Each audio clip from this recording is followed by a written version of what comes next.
السلام علیکم ورحمۃ اللہ وبرکاتہ. کیا حال ہے سب کا؟ الحمد للہ. بسم اللہ الرحمن. پیج 65 سے آج ہمیں پچھلا چیپٹر کمپلیٹ کرنا، پھر نیا پڑھیں گے انشاءاللہ.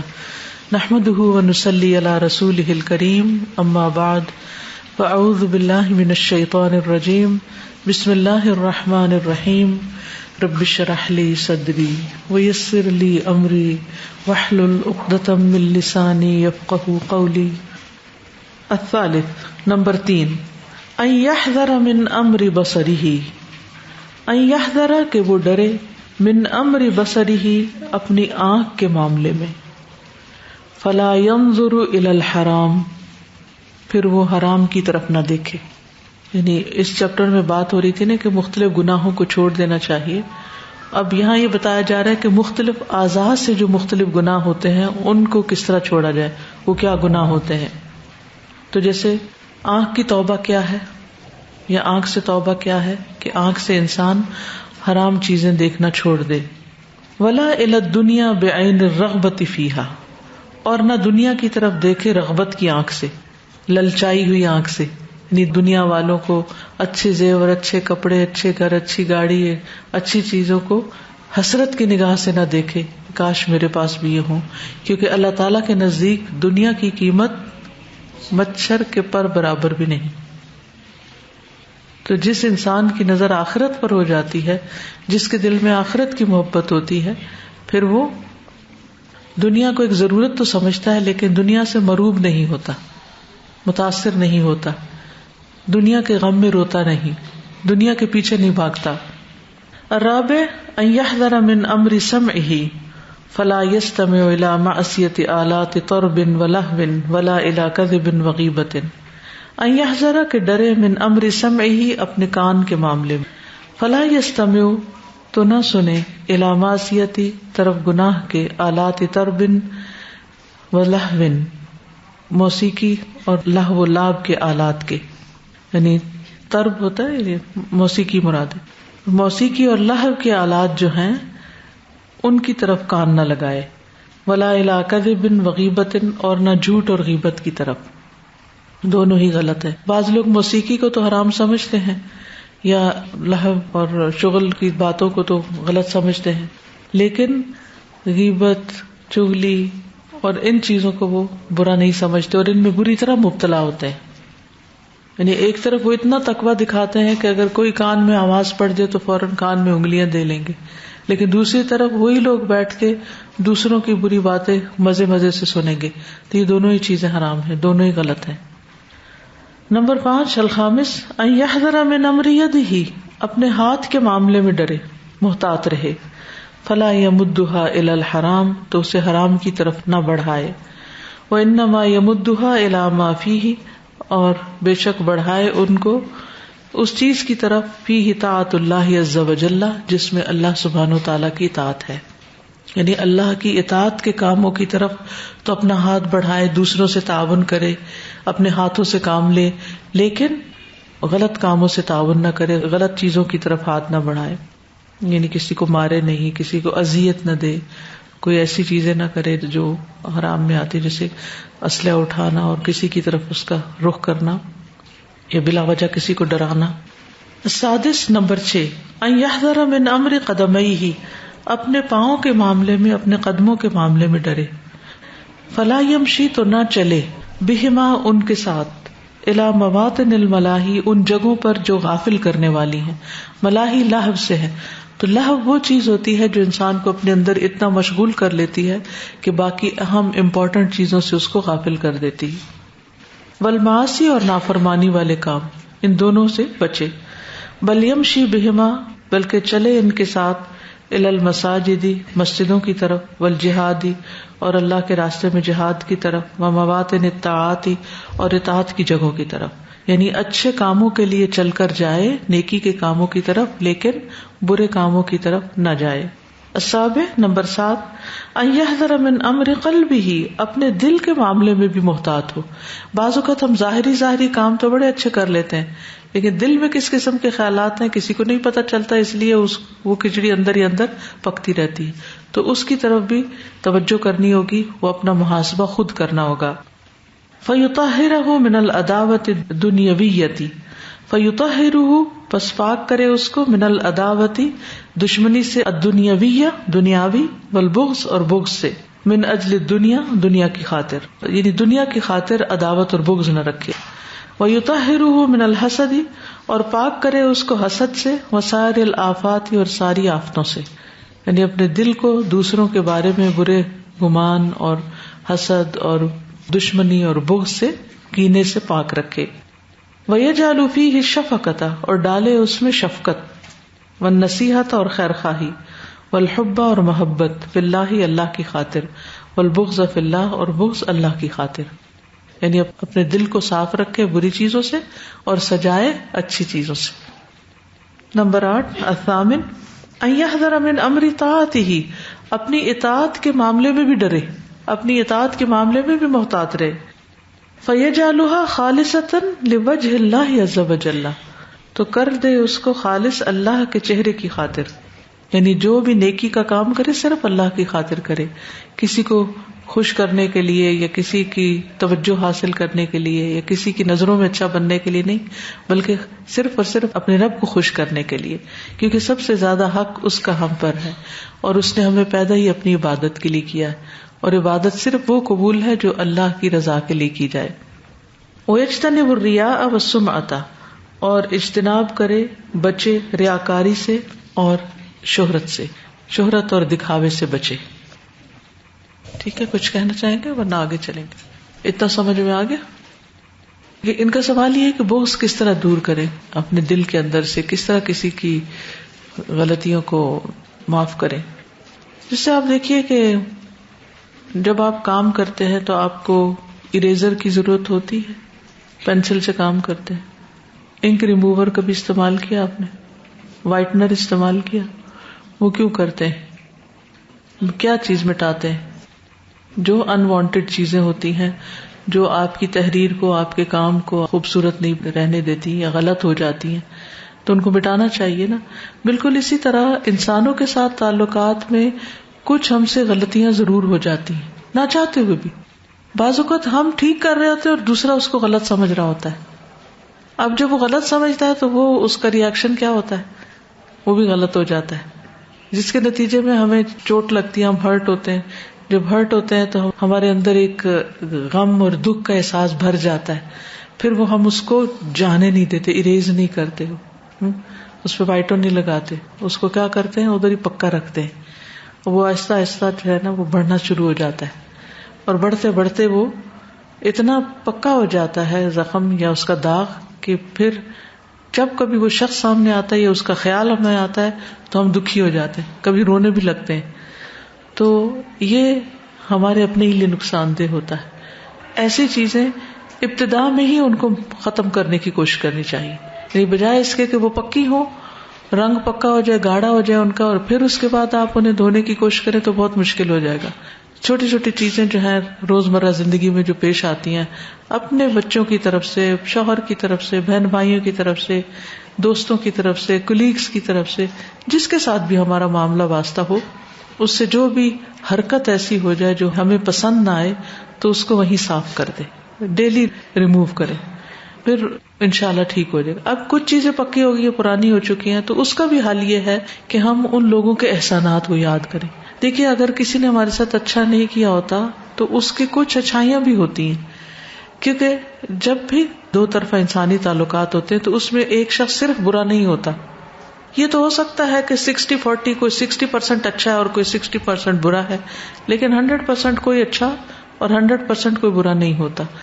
لہذا ضروری ہے کہ ہم جب کسی کی برائیاں یاد کرنے لگیں تو ساتھ ہی کوشش کریں اس کی کوئی اچھائی دیکھنے کی. تو ان الحسنات یذہبن السیئات، کسی کی نیکیاں، احسانات، اچھائیاں آپ کے اندر جو پائے جانے والی تلخی ہے اس کو دور کر دیں گی. یہ آخر والا ہے نا 8واں، جس میں یہ کہ اللہ کے چہرے کی خاطر ریاکاری سے بچیں، اور اس طرح سے جو انہوں نے ابھی کویشچن کیا کہ ہم ان کو اپنی جو بغض ہے اس کو کس طرح سے پاک کریں. آپ نے پہلے بھی ایک دفعہ کلاس میں بات ہو چکی ہے اس کے اوپر. تو یہ بڑا اچھا ہے کہ آپ اللہ کے چہرے کی خاطر صدقہ کر دیں. جب آپ یہ بھی تو استاد ایک قسم کا صدقہ ہے، جب آپ کسی کی گناہوں کو غلطیوں کو معاف کر دیں اس کے، جیسے ابھی آپ نے کہا ایک اور اچھا پوائنٹ ایڈ کر دیا کہ ان کے احسانات کو یاد کریں، یہ بھی بڑی خوبصورت بات ہے. اور جب سے یہ آپ نے بتایا ہے نا یہ دورہ قرآن میں کہ اللہ کے چہرے کی خاطر معاف کر دیں، صدقہ کر دیں، تو استاد صدقہ کرنا اور معاف کرنا بڑا آسان ہو گیا پہلے کی نسبت نا. اس کو بڑا فائدہ ہوا ہے اس کا الحمدللہ، کیونکہ اس سے بڑی نعمت نہیں جو انسان کو ملنے والی ہے اگر وہ اس کا سودا کر لے. استاذہ طرب اور لہو کی بات ہوئی کہ موسیقی تو نہ سنی جائے، اور اس کے ساتھ یہ بات کہ موسیقی نہ سنی جائے اور جھوٹ اور غیبت آرام سے سن لیا جائے. یہ تو اسپیسیفک چیزیں اور ان سے احتیاط بھی کر لیتے ہیں، لیکن کچھ ملی جلی چیزیں ہوتی ہیں. جیسے موسیقی تو نہ سنی جائے لیکن کچھ اسلامک سانگز سو کالڈ کہ اس میں نام بھی اور جو اس کی لائنیں ہیں وہ بھی ایسی بولی جاتی ہیں کہ ہو سکتا ہے اسلام کے ارکان کی ہی بات ہو رہی ہو، لیکن اندر ایک آدھ کوئی موسیقی کی چیز لٹرلی اندر ڈال دی جائے، وہ ہم سننا شروع کر دیں یہ سوچ کے کہ یہ موسیقی تو نہیں، یہ تو اچھی چیز ہے، اچھی شاعریاں سن رہے ہیں. اب ہمیں نہیں پتہ چلتا لیکن ہم ایک ٹیسٹ ڈیولپ کر رہے ہوتے ہیں، وہ ایک کے بعد ایک، ایک کے بعد ایک. اور جھوٹ ایز سچ نہ سنیں، لیکن کچھ کہانیاں جو جھوٹ پہ مبنی ہوتی ہیں بے شک ان سے ہم کہہ لیں کہ اچھا لیسن ہے، یا اس میں کوئی وہ اسلام کی طرف آ گیا تھا پڑھ کے اس کی ساری سٹوری بتائی گئی ہے، تو وہ ایک ٹیسٹ ڈیولپ کر رہے ہو. جس نے دیکھے کہ بعض اوقات کہانیاں ہوتی سچے خیال پر مبنی ہیں لیکن فرضی نام ہوتے ہیں، اور اس میں وہ بتا بھی دیتے ہیں کہ یہ فرضی کردار ہیں، لیکن وہ فرضی کردار کا مطلب جھوٹے کردار نہیں ہوتا. جھوٹ اور فرضی کہانی میں فرق ہے. اس میں فرق یہ ہوتا ہے کہ جو تھیم ہوتی ہے یا جو کہانی ہوتی ہے وہ ہوتی ہے کہیں، لیکن وہ اصل جو کہانی کے کردار ہوتے ہیں وہ سامنے نہیں آتے، ان کی جگہ دوسروں کو لایا جاتا ہے. اس میں اور ایک جھوٹی حدیث بیان کرنے میں فرق ہے. نبی صلی اللہ علیہ وسلم کی ذمہ لگا کے کوئی ایسی بات نہیں کرنی چاہیے، لیکن روزمرہ زندگی میں جیسے چھوٹی چھوٹی کہانیاں ہوتی ہیں جو کہ معاشرے میں پائی بھی جاتی ہیں، یعنی وہ جھوٹ پر مبنی نہیں ہوتی، وہ ہوتی حقیقت پر ہی مبنی ہے، لیکن ان کو اس طرح بیان کیا جاتا ہے کہ وہ ایک خوبصورت الفاظ میں یا ادبی انداز میں، تو اس میں کوئی حرج نہیں ہوتا. ٹھیک ہے. اور نشید کا بھی جہاں تک تعلق ہے تو اگر اس میں کوئی عقیدے کی خرابی ہے یا اس میں کوئی شرک پایا جاتا ہے یا اس میں کوئی ایسا میوزک پایا جاتا ہے جو اس کے اندر آتا ہے تو پھر نہ سنیں. لیکن اب جیسے یہاں پر صبح کے وقت آپ شکرن یا ربی سن رہے ہوتے ہیں تو یہ کیا ہے؟ نشید ہے نا. تو اسی طرح جب کانوکیشن وغیرہ ہوتی ہے یا کوئی پروگرام ہوتے ہیں تو اس میں آپ لوگ نشید سن رہے ہوتے ہیں. اچھا وہ امام احمد والا نشید جو میں چاہ رہی تھی روز بھول جاتی ہوں، اذا ما قال لی ربی، وہ توبہ سے ہی متعلق ہے. تو اس سے کیا ہوتا ہے کہ کچھ نظمیں یعنی کچھ باتیں شعر کے انداز میں ایسی کہی جاتی ہیں کہ جو نثر سے زیادہ افیکٹو ہوتی ہیں، تو ان میں کوئی حرج نہیں ہوتا ایز لانگ ایز اس کا افیکٹ جو ہے وہ مثبت جا رہا ہے. یہ نہیں کہ آپ نظمیں تو بڑی بڑی سنیں اور کریں کچھ نہیں، صرف گفتار کے غازی رہ جائیں اور کردار کے غازی نہ بنے. احتیاط ضرور ہوتی. جی وہ تو پھر میوزک اگر ہے تو وہ تو ویسے ہی درست نہیں، چاہے الفاظ کتنے ہی اچھے کیوں نہ ہو. ٹھیک ہے. جیسے اللہ کے نام بھی بعض لوگ میوزک کے ساتھ پڑھ رہے ہوتے تو وہ ٹھیک نہیں. ٹھیک ہے نا. استاذہ کل ہی میں ایک لیکچر سن رہی تھی تو اس میں یہ تھا کہ آپ کو جب ایموشنلی ہرٹ کیے جاتے ہیں تو جس طرح ہم اپنی فزیکل ہمیں کوئی انجری ہوتی ہے تو اس پہ ہم کیا کرتے ہیں کہ اس کو فوراً بینڈیج کرتے ہیں اور اس کو جراثیم اور باقی ساری چیزوں سے بچاتے ہیں.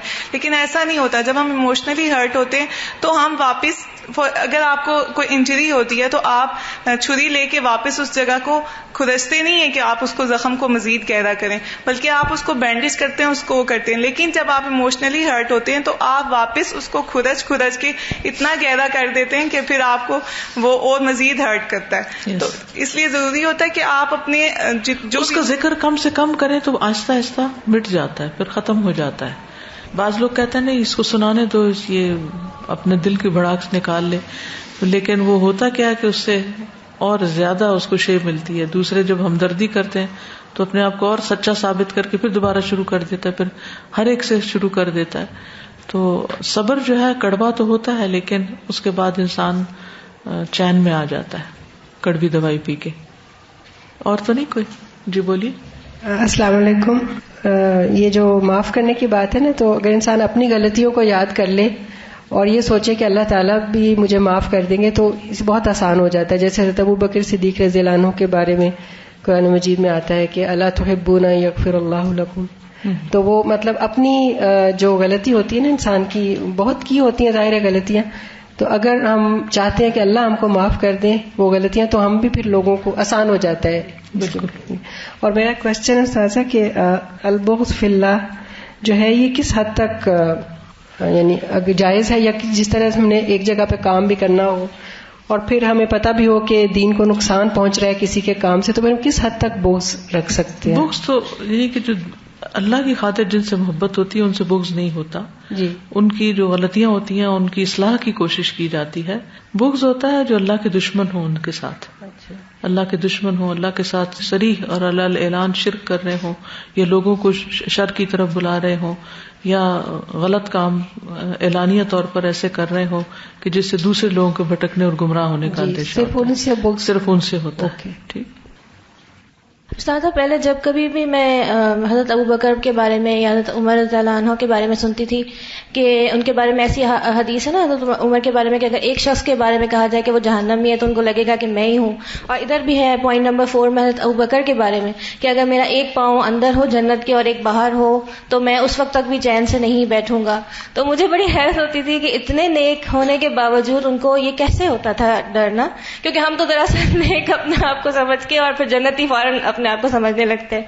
تو پھر ایک چھنی کی مثال سے مجھے یہ بات سمجھ میں آئی کہ اگر ہم آٹا چھاننے کے لیے ایک ایسی چھنی لے کے بیٹھتے ہیں کہ جس کے دانے جو ہے وہ موٹے ہیں، تو اس میں کیا ہوتا ہے کہ صرف جو بڑے بڑے کیڑے ہیں وہ اوپر رہ جاتے ہیں اور باقی باریک باریک جو ہے وہ چھنتے چلے جاتے ہیں. تو تقویٰ کو اگر ہم چھنی کی مثال سے سمجھ لیں کہ جب ہمارا تقویٰ کم ہوتا ہے تو ہمارے بڑے بڑے گناہ آرام سے اس میں سے گزرتے جاتے ہیں اور ہمیں پتہ بھی نہیں چلتا کہ یہ گناہ ہے. اور جیسے جیسے تقویٰ بڑھتا ہے ویسے ویسے چھوٹے چھوٹے کیڑے بھی اور چھوٹی چھوٹی غلطیاں بھی یا جو ایکسیلنس کے لیول سے کم جو ہم نے کام کیے ہوتے ہیں وہ بھی ہمیں ایک طرح سے اپنے گناہ لگ رہے ہوتے ہیں. تو جتنا ہمارا وہ تقویٰ اسٹرانگ ہوگا، جتنی ہماری وہ چھنی ریفائنڈ ہوگی، باریک ہوگی، اتنا زیادہ گناہ نظر آئیں گے. اور جب اتنی باریک بینی سے انسان اپنے نامہ اعمال کو چیک رکھے گا تو پھر یہی حالت ہوگی شاید کہ جو ان کی تھی کہ آخر وقت تک خوف رہے گا انسان کو. اب جو چھلنی کی جہاں تک آپ نے بات کی تو حقیقت یہ ہے کہ ہم سب کے ساتھ چھلنیاں لگی ہوئی ہیں، ہر عمل میں چھلنی ہے ہمارے. مثلاً ہم وضو کرتے ہیں تو پانی اتنا استعمال کرتے ہیں کہ جو اسراف میں آتا ہے. طہارت تو ہم نے حاصل کر لی لیکن ساتھ کیا ہے، اس میں چھلنی ہے. اسراف کی وجہ سے سوراخ ہے اور وہ جو نیکی ہم کما رہے ہیں ساتھ ہی ہم بہا بھی رہے ہیں، وہ اس میں سے نکل رہا ہے. پھر اسی طرح نماز ہے، نماز تو ہم پڑھ لیتے ہیں لیکن خشوع کی طرح اس میں بھی چھلنی ہے. پھر اسی طرح جتنے باقی کام ہیں، مثلاً ہم حجاب کر لیتے ہیں، اسکارف کر لیتے ہیں، عبایا پہن لیتے ہیں، سب کچھ پہن لیتے ہیں، بعض اوقات گلوز بھی لوگ پہن لیتے ہیں اور جرابیں بھی پہن لیتے ہیں، لیکن پرفیوم ایسا لگائیں گے کہ جو سارے سڑک پہ پھیل رہا ہوگا تو اس میں بھی چھلنی ہو گئی. یہ کاروبار کر رہے ہیں، ویسے حلال کام کر رہے ہیں لیکن کہیں نہ کہیں اس میں حرام شامل ہے، تو ڈیوٹی پوری نہیں کی یا اور ایمانداری سے کام نہیں لیا تو اس میں بھی چھلنی ہوگی. تو اس چیز کا بھی ہمیں خیال رکھنا چاہیے کہ ہم اعمال کریں اور ان کی حفاظت بھی کریں، نہ کہ وہ ضائع ہوتے چلے جائیں. اور اسی طرح تقویٰ ایسا ٹائٹ رکھیں کہ یہ نہ ہو کہ ہر چیز نکلتی چلی جائے، غلط کام بھی ہم کرتے چلے جائیں اور ہمیں احساس ہی نہ ہو کہ ہم کیا کر رہے ہیں. چلیے آگے چلتے ہیں. الاسباب الداعیۃ الی التوبۃ والاستمرار علیہا. اذا اراد اللہ بعبدہ خیرا یسر له الاسباب التي تأخذ بیدہ الى مقام التوبۃ وتعینہ علیہا وتزین له الاستمرار ومتابعة السیر وعدم الانقطاع. ومن هذه الاسباب 1 محاسبة النفس وهي منزلة التمييز بين ما للعبد وما عليه وهي تعين العبد على التوبة وتحافظ له عليها بعد وقوعها. قال ابن القيم ومن منزلة المحاسبة يصح له نزول منزلة التوبة لأنه إذا حاسب نفسه عرف ما عليه من الحق فخرج منه وتنصل منه إلى صاحبه وهي حقيقة التوبة. والتحقيق أن التوبة بين محاسبتين محاسبة قبلها تقتضي وجوبها ومحاسبة بعدها تقتضي حفظها. 2 تدبر عواقب الذنوب، فالمرء إذا علم أن المعاصي قبيحة العواقب سيئة المنتهى وأن الجزاء بالمرصاد دعاه ذلك إلى ترك الذنوب من البداية والتوبة إلى الله إن كان اقترف شيئا منها. قال ابن الجوزي انما فضل العقل بتأمل العواقب، فأما القليل العقل فإنه يرى الحال الحاضرة ولا ينظر إلى عاقبتها، فإن اللص يرى أخذ المال وينسى قطع اليد، وكذلك شارب الخمر يلتذ تلك الساعة وينسى ما يجنى من الآفات في الدنيا والآخرة، وكذلك الزنا فإن الإنسان يرى قضاء الشهوة وينسى ما يجنى من فضيحة الدنيا ومن الحد. فقس على هذه النبذة وانتبه للعواقب ولا تؤثر لذة تفوت خيرا كثيرا. 3 تدبر القرآن، فالقرآن كتاب الله المبين فيه الهدى والنور والمخرج من كل فتنة، سواء في ذلك فتن الشهوات أو الشبهات، ومن تدبر القرآن حق تدبره أورثه ذلك علما نافعا وتوبة صادقة وبصيرة نافذة وزهدا في الدنيا وإقبالا على الآخرة وبغضا للمعصية وحبا للطاعة وإجلالا للرب جل وعلا. قال تعالى وَنُنَزِّلُ مِنَ الْقُرْآنِ مَا هُوَ شِفَاءٌ وَرَحْمَةٌ لِّلْمُؤْمِنِينَ وَلَا يَزِيدُ الظَّالِمِينَ إِلَّا خَسَارًا. 4 الحرص على صحبة الأخيار وترك صحبة الأشرار، وهذا أيضا مما يعين المرء على التوبة واستمرارها، فإن الطبع يسرق من خصال المخالطين. قال تعالى الأخلاء يومئذ بعضهم لبعض عدو إلا المتقين.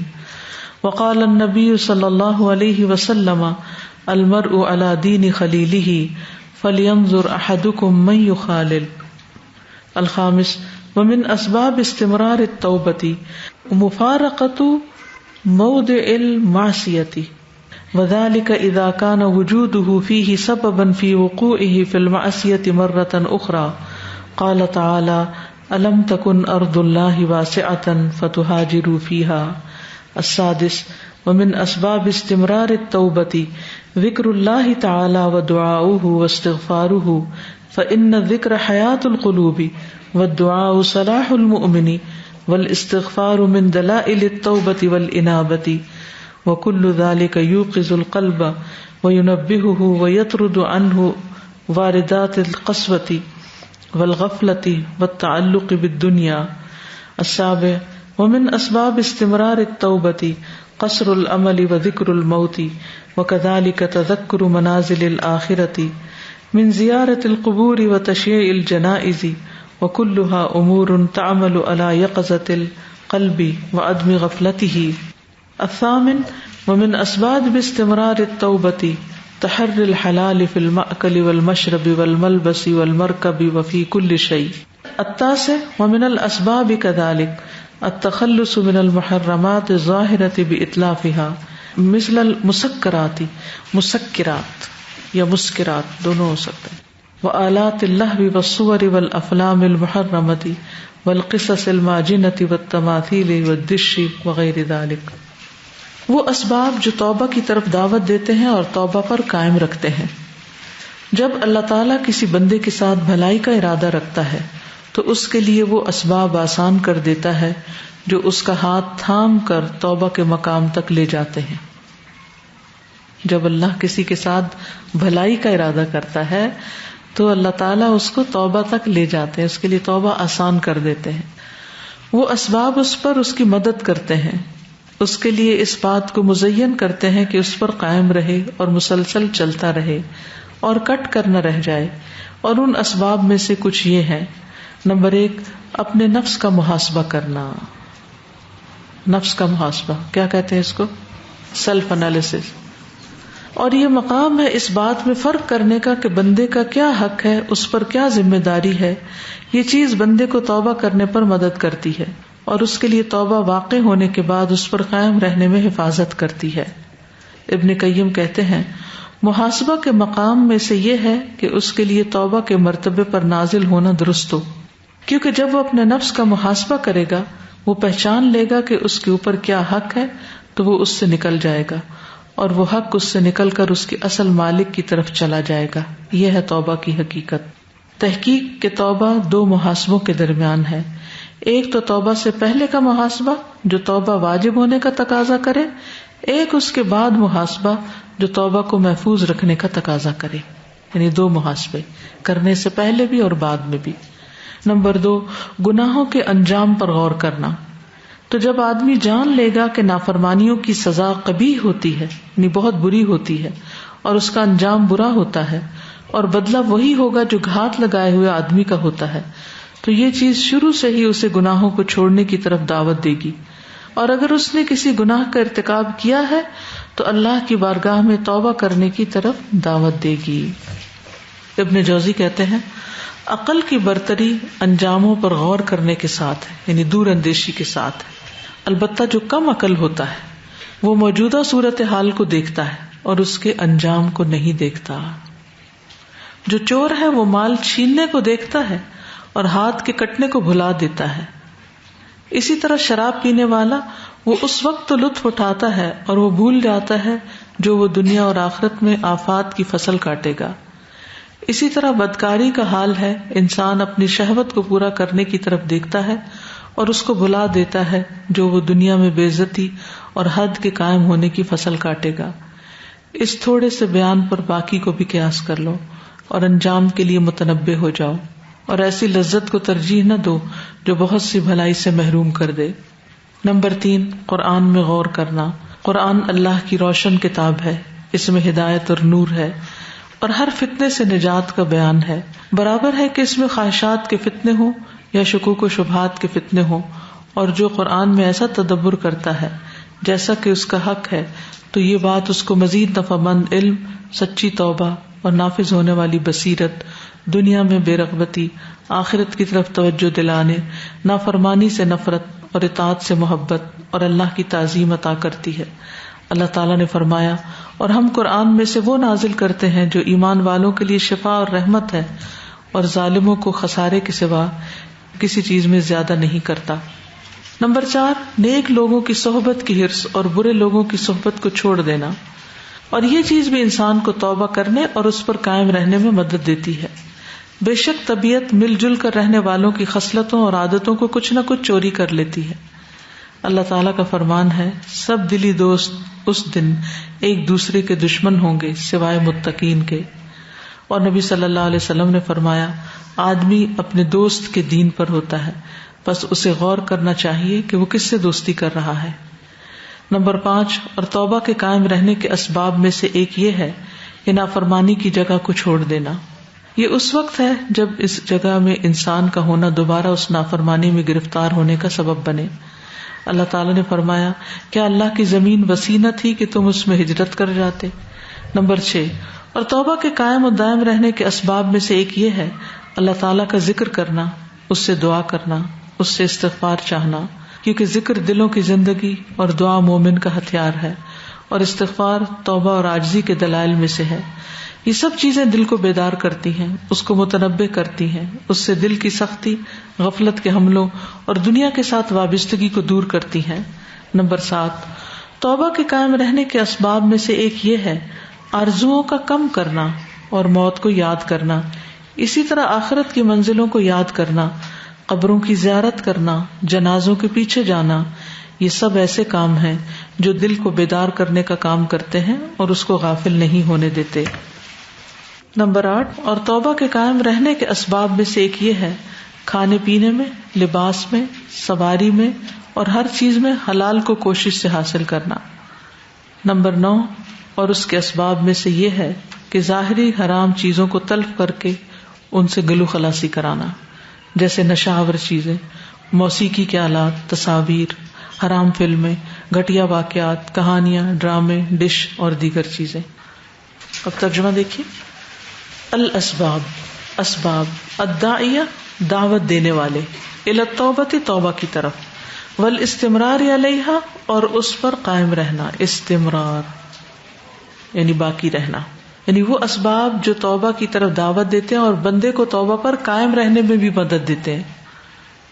اذا اراد اللہ بعبدہ خیرا، جب ارادہ فرماتا ہے اللہ تعالیٰ کسی بندے کے ساتھ بھلائی کا، یسر لہ الاسباب، آسان کر دیتا ہے اس کے لیے ایسے اسباب، التی تأخذ بیدہ، وہ جو اس کا ہاتھ تھام لیتے ہیں، الی مقام التوبۃ، توبہ کے مقام کی طرف، یعنی توبہ کی طرف اس کو لے جاتے ہیں، یعنی ایسی جگہ پہنچا دیتے ہیں، ایسے لوگوں سے ملا دیتے ہیں، ایسے کام کروا لیتے ہیں کہ جس سے انسان کو اپنی گناہوں کی غلطیوں کا احساس ہو جاتا ہے اور پھر انسان توبہ کرنے لگتا ہے.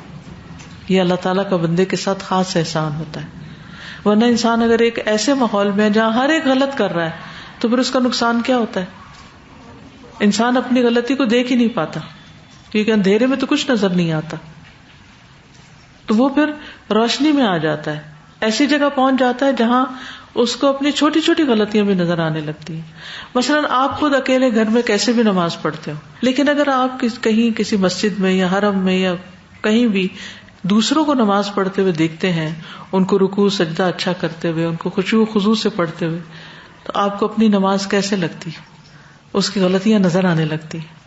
اسی طرح کوئی بھی کام جب کسی کو اچھا کرتے ہوئے دیکھتے ہیں تو اپنی خرابی نظر آتی ہے، اور جب سب آپ جیسے یا آپ سے کم درجے کے ہوتے ہیں تو آپ اپنے آپ کو اندھوں میں کانا راجا سمجھ رہے ہوتے ہیں، پھر آپ سمجھتے ہیں آپ ہی ٹھیک ہے. اور یہ اپنی غلطی دیکھنے کے لیے بھی روشنی چاہیے ہوتی ہے، اور ایسے لوگوں کی مجلس چاہیے ہوتی ہے جو آپ کو دکھا سکے. ضروری نہیں وہ بول کے آپ کو بتائیں آپ یہاں بھی غلط ہے، آپ یہاں بھی غلط ہے، ان کا عمل آپ کو بتا دے گا کہ آپ غلطی کہاں کر رہے ہیں. مثلا اگر آپ بہت لاؤڈلی بولتے ہیں گھر میں، یا سارا گھر ہی اونچا بولتا ہے، تو کوئی مائنڈ نہیں کرتا کیونکہ ہر ایک چیخ چلا کے بول رہا ہے، یہ بھی چیخ رہا ہے وہ بھی چیخ رہا ہے. لیکن اگر آپ کبھی ایسے لوگوں کے گھر جاتے ہیں جو سب آہستہ بولتے ہیں، کیا آپ وہاں چیخ کے بول سکتے ہیں؟ اور اگر آپ بولیں گے تو آپ کو آکورڈ نہیں لگے گا کہ آپ کیا کر رہے ہیں؟ تو قدرتی طور پر انسان جب اچھے ماحول میں جاتا ہے تو اس کو اپنی غلطیاں نظر آنے لگتی ہیں. یہ الگ بات ہے وہ ان کو مانے یا نہ مانے، کیونکہ بعض لوگ تو دوسروں کو غلط ثابت کرنے میں زندگی گنوا دیتے ہیں. تو بجائے اس کے کہ ہم یہ فیصلہ کریں اور یہ ثابت کریں کون غلط ہے اور کون نہیں، یہ دیکھیں کہ ہم کہاں غلط ہے اور کہاں صحیح ہے.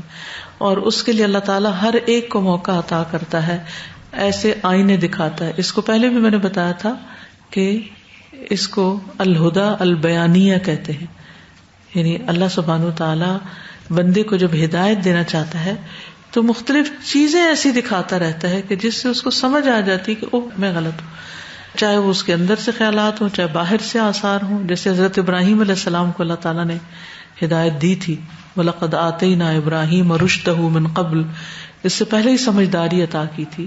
تو وہ اللہ کی طرف سے تھی اور مختلف چیزوں کو دیکھ کر ان کی عقل کام کرتی تھی اور وہ اس کو انالائز کر لیتے تھے اور بات کو سمجھنے کی کوشش کرتے تھے، جبکہ ان کی پوری قوم وہی چیزیں دیکھتی تھی اور ان کو سمجھ نہیں آتی تھی. تو یہ اللہ کا فیصلہ ہوتا ہے، اللہ کی طرف سے بڑی عنایت ہوتی ہے کہ اللہ تعالیٰ بندے کو کسی ایسی جگہ لے جائے ہاتھ تھام کے کہ جہاں وہ توبہ کر سکے. وَتُعِينُهُ عَلَيْهَا، اور وہ اس پر مددگار ہو. وَتُزَيِّنُ لَهُ، اور وہ اس کے لیے مزین کرے، خوبصورت بنائے. الاستمرار، قائم رہنا. وَمُتَابَعَةُ السَّيْرِ، اور مسلسل چلتے رہنا. وَعَدْمِ الانقطاع، اور کٹ کے نہ رہ جانا. وَمِنْ هَذِهِ الْأَسْبَابِ، اور ان اسباب میں سے، اب یہ مدرجہ ذیل اسباب ہیں کہ جن کی وجہ سے انسان کو توبہ نصیب ہوتی ہے. نمبر 1، محاسبۃ النفس، اپنے نفس کا خود محاسبہ کرنا، اپنے خود خبر لینا. اور یہ بہت کم لوگوں کو نصیب ہوتا ہے کہ جو اپنا محاسبہ خود کر سکے اور اپنی غلطیوں کو دیکھ سکے. کوئی نفس ایسا نہیں جس کو اللہ تعالیٰ یہ احساس نہ دلائے کہ وہ کہاں غلطی کر رہا ہے، چاہے وہ امرأۃ العزیز ہو، چاہے وہ فرعون کے جادوگر ہوں، چاہے وہ پیغمبروں کی قومیں ہوں، چاہے وہ چند لمحوں کے لیے سمجھیں اور پھر پلٹ جائیں اپنی پرانی عادت پر، لیکن اللہ تعالیٰ دکھاتا ضرور ہے کہ انسان کہاں غلط ہے. غلط کرنے والے کو اس کی غلطی پتہ ضرور چلتی ہے. وہ مانے یا نہ مانے. مان جائے تو اللہ تعالیٰ توبہ کا دروازہ کھول دیتے ہیں اس کے لیے, اور اگر نہ مانے تو پھر کیا ہوتا ہے, پہلے سے بھی زیادہ پکا ہو جاتا ہے پھر اس گناہ پر. وَهِيَ مَنزِلَةُ التَّمْيِيزِ بَيْنَ مَا لِلْعَبْدِ وَمَا عَلَيْهِ, اور یہ مقام ہے فرق کرنے کا درمیان اس کے جو بندے کے لیے اور جو اس کے اوپر ذمہ داری ہے, یعنی بندے کے حقوق اور فرائض. وَهِيَ تُعِينُ الْعَبْدَ, اور وہ مدد کرتی ہے بندے کی علی التوبۃ توبہ پر, وَتُحَافِظُ لَهُ, اور اس کی حفاظت کرتی ہے علیہا اس پر, بعد وقوعها اس کے واقع ہونے کے بعد. قال ابن القیم کہتے ہیں وَمِن مَنزِلَةِ الْمُحَاسَبَةِ, اور محاسبے کی جو منزل ہے, یصح لَهُ, درست ہوتی ہے اس کے لیے, نزول منزلۃ التوبہ, توبہ کی منزلت یا توبہ کے مقام کا نزول. یعنی محاسبہ کے مقام میں سے یہ ہے کہ اس کے لیے توبہ کے مرتبے پر نازل ہونا درست ہو, یعنی صحیح چیز سمجھ میں آئے اس کو, یعنی جو چیز وہ انالائز کر رہا ہے وہ صحیح دیکھے. لِأَنَّهُ إِذَا حَاسَبَ نَفْسَهُ, کیونکہ جب وہ اپنے نفس کا محاسبہ کرتا ہے یا کرے گا, عرفا, پہچان لے گا, ما علیہ من الحق, کہ اس پر کیا حق ہے, فخرج منہ, تو وہ اس سے نکل جائے گا, یعنی وہ اپنی ذمہ داریوں کو محسوس کرے گا, اپنے فرائض کو جاننے کی کوشش کرے گا. وتنصل منہ الی صاحبہ, اور اس کو اس کے حقدار تک پہنچا دے گا, یعنی وہ پہنچ جائے گا اس سے اس کے حقدار تک, صاحب ہی یعنی صاحب حق. وہی حقیقت التوبۃ, اور یہی توبہ کی حقیقت ہے. یعنی گناہ کو کیسے انالائز کیا جائے کہ انسان یہ دیکھے میرا حق کیا ہے اور میری ذمہ داری کیا ہے. جب انسان اپنی ذمہ داریاں دیکھنے لگتا ہے اور دوسرے کے حقوق دیکھنے لگتا ہے تو پھر انسان کو اپنی ڈیوٹی نظر آنے لگتی ہے, اور پھر اس طرح وہ دوسرے کا حق اس کو بخوشی پہنچا دیتا ہے. اب توبہ کیا ہے, گناہ سے توبہ, انسان یہ دیکھے کہ مجھ پر اللہ تعالیٰ کا حق کیا ہے, اور جب وہ دیکھ لیتا ہے کہ مثلا 5 وقت کی نماز ہے, یہ فرض ہے بندے پر, تو یہ جب وہ دیکھ لیتا ہے کہ تو کرنا ہی کرنا ہے, تو پھر وہ کیا کرتا ہے, اس کو دینے کی کوشش کرتا ہے, یعنی نمازوں کو ادا کرنے کی کوشش کرے گا. ٹھیک ہے. والتحقیق, حقیقت یہ ہے کہ ان التوبۃ بین محاسبتین, بے شک توبہ 2 محاسبوں کے درمیان ہے. محاسبتاً قبلہا, ایک محاسبہ توبہ سے پہلے ہوتا ہے, تقتضی وجوبہا, جو اس کے وجوب کا تقاضا کرتا ہے, یعنی جس کی وجہ سے انسان پھر توبہ کرنا چاہتا ہے. یعنی ایک محاسبہ وہ ہے, اپنا جائزہ جب انسان لیتا ہے تو اس کو اپنی غلطیاں نظر آتی ہیں جن کی بنا پر وہ توبہ کرنا چاہتا ہے. ومحاسبتاً بعدہا تقتضی حفظہا, اور ایک محاسبہ اس کے بعد جو اس کی حفاظت کا تقاضا کرتا ہے, یعنی توبہ کر لی, اب انسان کہتا ہے کہ میں نے توبہ کر لیا, میں نے اس گناہ سے پرہیز کرنا ہے, تو وہ جب تک کانشیس نہیں ہوگا, اپنا حساب کتاب نہیں کرتا رہے گا, وہ توبہ پر قائم نہیں رہ سکے گا. جیسے اس دن کو کہہ رہا تھا نا کہ کوئی شخص شراب کا عادی تھا, وہ ریہیب سینٹر میں 6-7ویں دفعہ پہنچا ہوا تھا. یہ چاہے اللہ کے لیے توبہ نہ بھی ہو, اپنے دنیاوی فائدے کے لیے انسان شراب چھوڑنا چاہ رہا ہے, تو یہ بھی قسم کی ایک برائی سے نکلنے کی کوشش ہے نا, چاہے وجہ کوئی بھی ہو. توبہ تو صرف ہوتی ہے جو اللہ کے لیے چھوڑی جائے. اگر کوئی شخص دنیا کے نقصان سے ڈر کے شراب چھوڑتا ہے تو وہ توبہ نہیں ہوتی جب تک وہ اللہ کے آگے شرمندہ نہیں ہوتا کہ اس نے غلط کام کیا. تو بہرحال وہ وہاں پہنچا ہوا ہے, وہ کیا وجہ ہوتی کہ ایک دفعہ وہ کریکشن سینٹر اس کو کریکٹ کر کے بھیجتا ہے, پھر وہ واپس آتا ہے, پھر وہ سلپ ہو جاتا ہے, کیونکہ اس نے توبہ سے پہلے, توبہ اس دنیا کے سینس میں توبہ سے پہلے تو اس نے محاسبہ کیا, اس کو احساس دلایا گیا کہ یہ شراب تمہارے لیور کو خراب کر دے گی, تمہاری عقل کو مار دے گی, تمہاری موت واقع ہو جائے گی وغیرہ وغیرہ. تو اس کو ڈر لگ گیا, تو اس نے کیا کیا, ایکسپٹ کر لیا کہ مجھے ایسی ہیلپ چاہیے اب کہ میں اس سے نکل سکوں. ٹھیک, وہ چلا گیا وہاں, اس کو ہیلپ ملی, اس کو دوائیاں ملی, اس کو ساری سپورٹ ملی, اور اب کیا ہوا کہ اس نے توبہ کر لی. اب جب توبہ کر لی تو اس کے بعد بھی محاسبے کا ایک عمل ہوتا ہے, اپنے آپ کو واچ کرنا ہوتا ہے. اچھا, شراب کی مثال تو کسی دوسرے کی ہے, ڈائٹنگ سے مثال لے لیں. جب آپ کو ڈاکٹرز یہ کہتے ہیں کہ اگر آپ اوور ویٹ ہوں گے تو آپ کو یہ بیماری بھی ہو جائے گی، یہ بھی ہوگی، یہ بھی، تو آپ ڈر جاتے ہیں، تو آپ کہتے ہیں ٹھیک ہے میں ڈائٹنگ کرتی ہوں، آپ ڈائٹنگ شروع کر دیتے ہیں. اس کے بعد کیا ہوتا ہے؟ آپ ویٹ لوز کر لیتے ہیں، بڑے خوش ہو جاتے ہیں. لیکن اگر اس کے بعد محاسبہ نہیں رکھتے اپنا، پھر کیا ہوتا ہے؟ واپس وہیں پہنچتے ہیں جہاں سے آپ نے شروع کیا ہوتا ہے، اور کوئی چیز آپ کو وہاں پہنچنے تک روک نہیں سکتی، کیونکہ آپ نے صرف پری توبہ محاسبہ کیا، پوسٹ توبہ محاسبہ نہیں کیا. وہ بہت ضروری.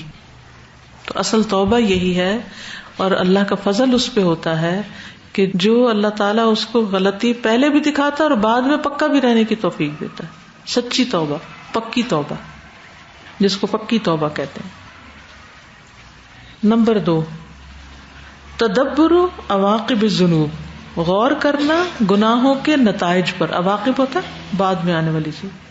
فالمرء، تو انسان، اذا علم، جب جان لیتا ہے، ان المعاصی، کہ گناہ، قبیحۃ العواقب، برے نتائج رکھتے ہیں، سیئۃ المنتہا، برا انجام ہوتا ہے، وان الجزاء، اور بے شک جزا، بالمرصاد، گھات پر ہے، یعنی جو بدلہ ہے وہ طاق میں ہے. دعاہ ذالک، تو یہ چیز اس کو بلاتی ہے، الی ترک الذنوب، گناہوں کو چھوڑنے کی طرف، من البدایتی، ابتدا سے ہی، شروع سے ہی اسے گناہوں کو چھوڑنے کی طرف دعوت دیتی. والتوبۃ الی اللہ، اور اللہ کی طرف توبہ کی. ان کان اقترف شیئا منہا، اگر اس نے ان میں سے کسی چیز کا ارتکاب کیا ہو. یعنی اگر انسان جان لے کہ گناہوں کا انجام بہت برا ہے، اس کی سزا اور اس کا بدلہ جو ہے وہ گھات میں ہے، کسی بھی وقت پڑ سکتا ہے، پھر دنیا میں بھی مصیبت آ سکتی اور آخرت میں بھی تو آئے گی اگر توبہ نہ کی. تو یہ چیز اس کو اس چیز پر آمادہ کرتی ہے کہ وہ پھر کیا کرے، توبہ کر لے اگر اس نے کوئی گناہ کیا. قال ابن الجوزی، ابن الجوزی کہتے ہیں، انما فضل العقل بتأمل العواقب. بہت ہی خوبصورت جملہ ہے یہ. عقل کی فضیلت نتائج پر غور کرنے کے ساتھ ہے، عقل کی برتری انجاموں پر غور کرنے کے ساتھ. یعنی وہ بندہ زیادہ سمارٹ ہے، زیادہ عقل مند ہے جو کسی بھی چیز کے انجام کو دیکھے کہ اینڈ میں کیا ہونے والا ہے، جو کچھ میں کر رہا ہوں ان میری حرکتوں کا نتیجہ کیا نکلنے والا ہے. تو وہ پھر گناہ کی لذت کو بلا دیتے، پھر انسان ہاتھ روک لیتا ہے. فَأَمَّا الْقَلِيلُ الْعَقْلُ، اور جو کم عقل انسان ہے، فَإِنَّهُ يَرَى الْحَالَ الْحَاضِرَةَ، وہ صرف موجودہ حالت کو دیکھتا ہے، وَلَا يَنظُرُ إِلَىٰ عَاقِبَتِهَا، اور وہ اس کے انجام کو نہیں دیکھتا. سمجھ گئے؟ عقل مند کون ہے؟ جو اینڈ کو سامنے رکھ کے کام شروع کرے. اور بے وقوف کون ہے؟ کم عقل کون ہے؟ جو موجودہ حالت کو تو دیکھے، موجودہ مزے کو تو دیکھے، لیکن انجام کو بھول جائے. فَإِنَّ اللِّصَّ، پس چور، یرا اخذ المال، دیکھتا ہے مال حاصل کرنے کو، کہ میں نے یہ چوری کی، اتنا ڈاکہ ڈالا تو یہ کچھ مجھے حاصل ہو جائے گا. وَيَنْسَى، اور بھول جاتا ہے، قطع الید، ہاتھ کے کٹنے کو، تبھی چوری کرتا ہے. اگر اس کو یاد ہو کہ ہاتھ کٹ جائے گا تو پھر چوری نہ کرے.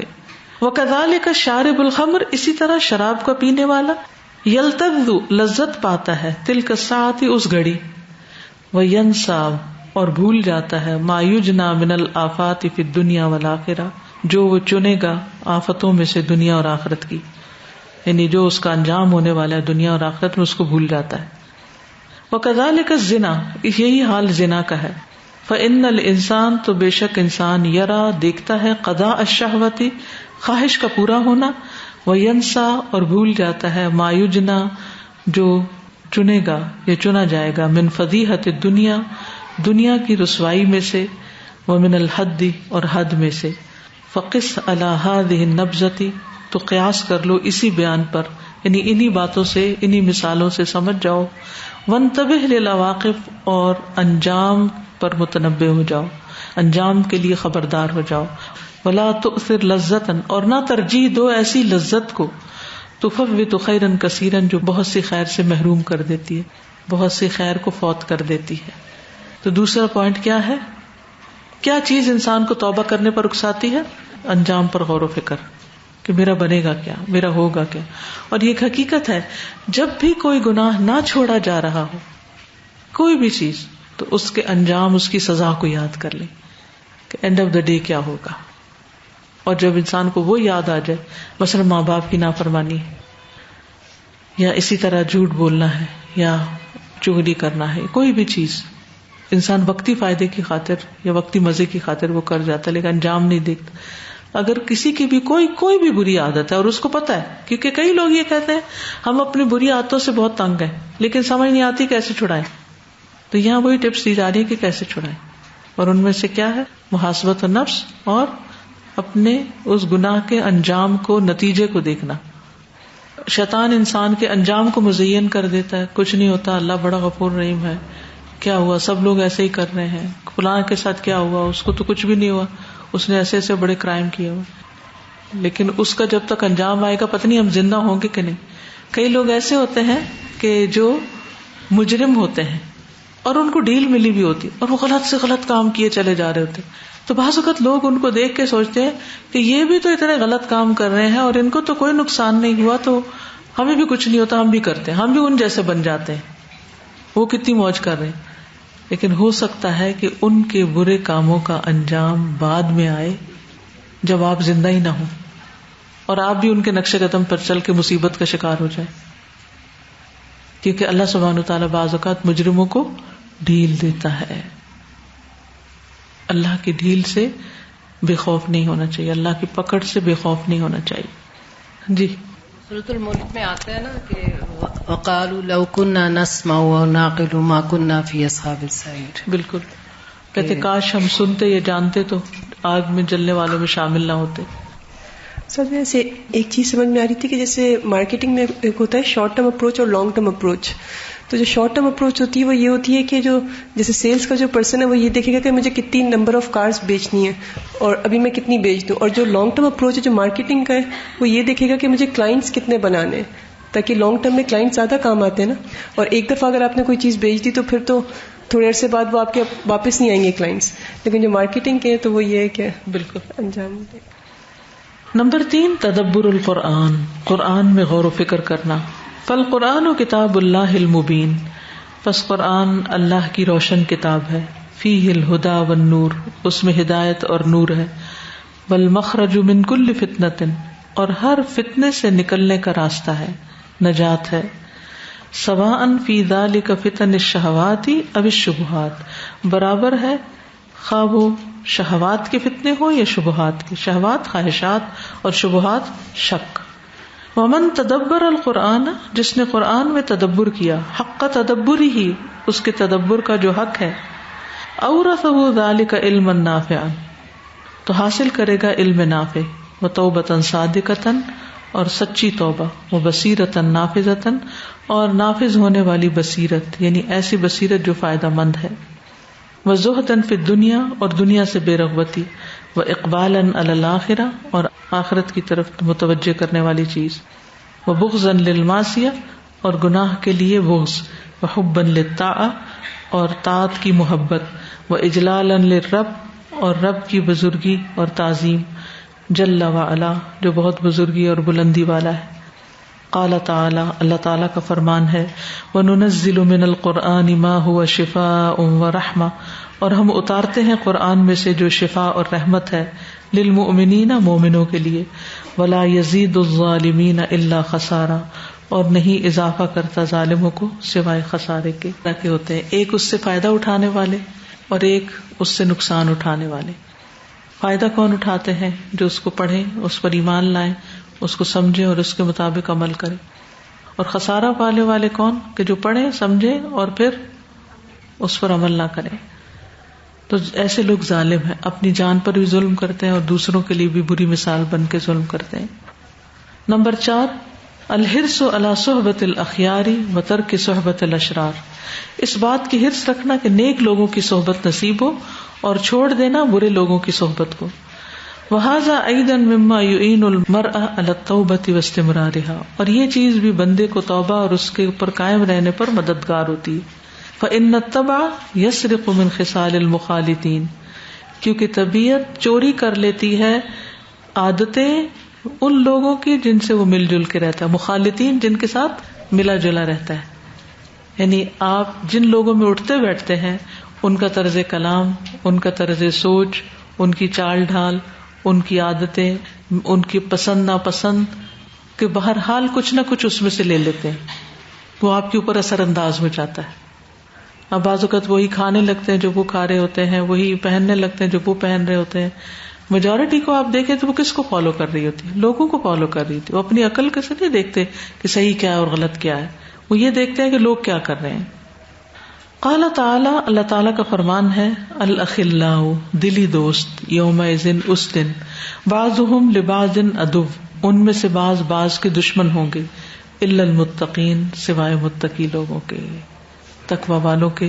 باقی دوستوں کے دشمن بن جائیں گے قیامت. وقال النبی صلی اللہ علیہ وسلم، نبی صلی اللہ علیہ وسلم نے فرمایا، المرء علی دین خلیلہ، انسان اپنے دوست کے دین پر ہوتا ہے. فلینظر، پس چاہیے کہ دیکھے، احدکم، تم میں سے ایک، من یخالل، کہ کس سے وہ دوستی کر رہا ہے. یعنی انسان اپنے دوست کے دین پر ہوگا، لہذا دوست کے دین کو دیکھ لے کہ وہ اگر ٹھیک ہے تو دوستی کرے، ورنہ نہ کرے، کیونکہ وہ اس کے اپنے دین کے بھی جانے کا احتمال ہوگا. آج کے لیے اتنا ہی کافی. کچھ کہنا چاہیں تو کہہ سکتے ہیں، انشاءاللہ باقی کل کریں گے. سارا میں یہ سوچ رہی تھی کہ نفس کے محاسبے کے ساتھ ساتھ گناہ کا اقرار کتنا ضروری ہے. ہم بعض گناہوں کو گناہ نہیں سمجھتے ہیں، گناہ کو گناہ سمجھنا زیادہ ضروری ہے. بالکل. استاذہ، میرے ابو نے ایک بات مجھے بچپن میں سمجھائی تھی، آج تک مجھے بہت کام آتی ہے. جو عقلمندی والی بات ہے نا کہ انجام کو ذہن میں رکھنا. تو انہوں نے ایک دفعہ کہا تھا کہ اگر بلی کے سامنے تم ایک بوٹی پھینکو گی اور ایک روٹی پھینکو گی تو وہ پہلے بوٹی کی طرف لپکے گی اور بعد میں اگر ہوگا تو روٹی کھائے گی ورنہ نہیں کھائے گی. جبکہ ایک انسان اگر اس کے سامنے ایک کڑوی اور ایک میٹھی چیز ہوگی تو انسان پہلے کڑوا نگل لیتا ہے اور بعد میں میٹھا کھاتا ہے کہ اس کا ذائقہ جو ہے وہ دیر تک میں اپنے منہ میں محسوس کروں. تو واقعی میں یہ ہے کہ یہ تو انسان کی فطرت میں ہے کہ ہم اگر اسی طرح سے اپنی زندگی کو لیں کہ ابھی اگر یہ زندگی کڑوی یا جیسے بھی گزر رہی ہے، اگر ہمیں لگتا ہے کہ بھئی ہمیں بہت چیزوں سے بچنا پڑ رہا ہے یا اس طرح کی کوئی چیز، تو انشاءاللہ جو ذائقہ ہوگا وہ ہمیشہ رہنے والا ہے اور وہ میٹھا ہوگا. بالکل انشاءاللہ. سادہ ابو بکر اس طرح عنہ کا مجھے خیال آ رہا تھا کہ آپ صلی اللہ علیہ وسلم نے ان کو دعا دی تھی نا کہ آپ تشہد میں مانگا کرے کہ اللہم انی ظلمت نفسی ظلما کثیرا ولا یغفر الذنوب الا انت. تو میں پہلے تو مجھے ہمیشہ خیال آتا تھا کہ حضرت ابو بکر کا شروع میں جب یہ سنا تھا کہ شاید وہ کافی ان کا ہوگا یعنی گناہ وغیرہ اس طرح سے، پھر خیر ہوا کہ اوبیسلی ان کی جو حسنات ہیں اتنی زیادہ ہے، وہ تو یعنی اب ہی سمجھ میں آ رہا ہے کہ اصل چیز تھی اخلاص، کہ جو دعا ہے، استغفار جو کرنا ہے، یہ اللہ کے سامنے اخلاص آپ کا لے آتا ہے نا کہ آپ یعنی اخلاص آ جاتا ہے انسان کے اندر. دوسری چیز مجھے ہو رہی تھی کہ ہم بھی دعا مانگتے ہیں لیکن وہ اثر نہیں ہوتا کہ اس طرح کا اخلاص ہے، اس لیول کا ہے جو ابو بکر کا تھا. تو آج اس کا نہیں جواب مل رہا ہے کہ اس کی پھر جو آپ نے بات کی پوسٹ توبہ کی، کہ اس کی حفاظت کرنی جو ہے توبہ کی، کہ آپ نے توبہ تو کر لی، تشہد میں پڑھ بھی لیا، لیکن اس کی پھر حفاظت کرنی اور سوچنا خاص طور پہ. اور دوسری چیز تھی وہ یہ کہ عبادت میں عجز و انکساری جو ہے وہ استغفار سے ہی آ سکتی ہے اور اس کے لیے توبہ جو مسٹ ہے. السلام علیکم. مجھے یہ کہنا تھا کہ یہ والی چیز بہت امپورٹنٹ ہے کہ وہ جیسے کہہ رہے ہیں کہ انسان اپنے دوست کے دین سے پہچانا جاتا ہے، کہ مطلب آپ دیکھیں کہ ہمیں اپنا فرینڈ سرکل جو ہے نا اس کو ضرور نوٹس کرنا چاہیے، کیونکہ اکثر یہ بہت عام سی کہاوت ہے، کہتے ہیں کہ خربوزے کو دیکھ کے خربوزہ رنگ پکڑتا ہے. تو مطلب اکثر اس طرح ہوتا ہے کہ ہمیں اگر کوئی اچھا کام کوئی اور کر رہا ہو نا اور وہ ہمارے فرینڈ سرکل میں ہو، ہمارے کلوز ہو، تو ہم وہ چیزیں زیادہ جلدی اڈاپٹ کر لیتے ہیں. تو اس وجہ سے ہمیں اپنی جو فرینڈ شپس ہیں نا ان میں لازمی غور و فکر کرنا چاہیے. بالکل. اوکے، جزاکم اللہ خیرا. سبحانک اللہم وبحمدک، اشہد ان لا الہ الا انت، استغفرک واتوب الیک. السلام علیکم ورحمۃ اللہ وبرکاتہ.